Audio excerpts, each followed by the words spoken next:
আমি কিছুতেই খুঁজে পাচ্ছি না এই বাটির জল এই থালায় কিভাবে পৌঁছালো।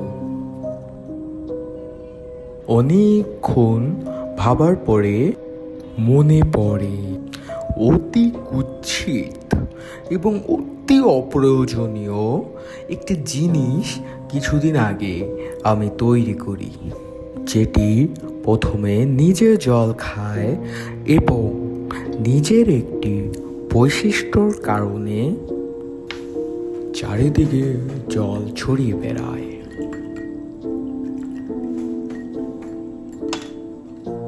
এবং এই বৈশিষ্ট্যটি হলো অপকেন্দ্র বল বা সেন্ট্রিফিউগাল ফোর্স।